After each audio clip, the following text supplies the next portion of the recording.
everyone. I'm Claudia Smith. Advent is about reflecting on one's life. And as Canon Holly has reminded us, life is about transformations. Transformations may arrive on the scene positively, negatively, or somewhere in between. If negatively, they often land with a resounding thud. This year, when March arrives, it will be 3 years since I received one of those resounding thuds. During those 3 years, I learned more about myself, about change, about adapting, and most importantly, how a thud can become a gift. Webster's dictionary describes gift as something given, something voluntarily transferred by one person to another without compensation. Over the years, I've received multiple gifts, too numerous to count. They've come in many different forms, from objects I could hold in my hands, to loved ones I could hold in my arms, to places I could trod with my feet and view with my eyes, to immeasurable ideas and beliefs I could hold in my mind and heart that enriched my life and my soul, and hopefully transferred into the lives of others through my deeds and words. As a child, the idea of a gift was quite simple. Gifts usually arrived on my birthday or at Christmas, riding on the wings of my parents' love, wrapped up in pretty paper topped with a bow, promising a wonderful hidden surprise. But life sometimes has a way of delivering a hidden surprise that knocks you off your feet. It doesn't come with wrappings and a bow. It comes with a pretty face and a radiant smile. Mine arrived out of the blue in an odd roundabout way through my niece. She received an email inquiry from a stranger who had done a DNA research through Ancestry.com. My niece contacted one of my daughters, who contacted her sister. Their further research confirmed the information they had received from their cousin. It was March of 2020. Hal and I were in Arizona for our winter stay.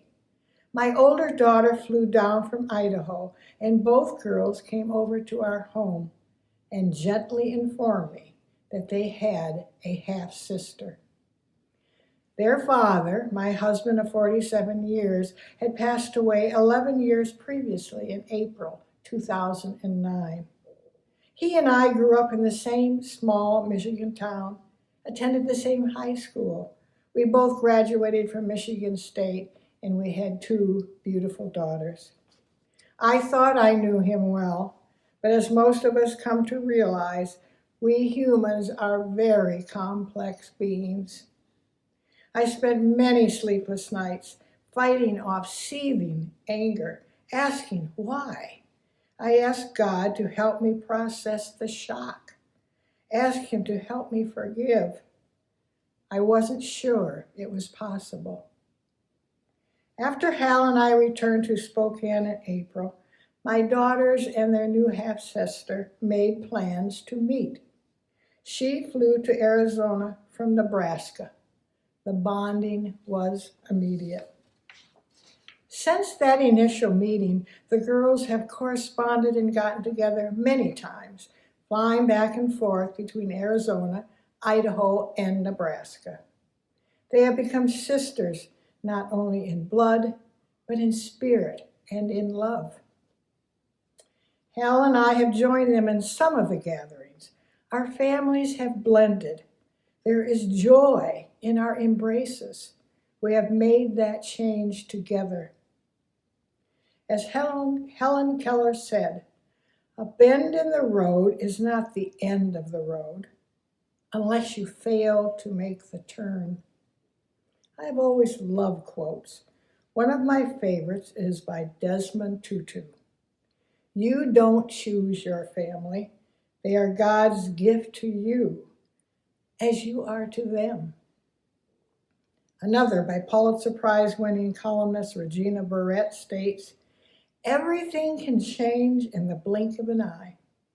But don't worry, God never blinks. All that truly matters in the end is that you loved. My life has been filled with love and continues to be so. Being married to dearest Hal and having the addition of his family members and friends has multiplied that love many times over. I have made huge strides in what I call my marathon of forgiveness. In this season of Advent, I can see the finish line.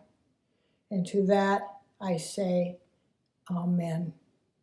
And here is a picture of my 3 girls. Goodbye.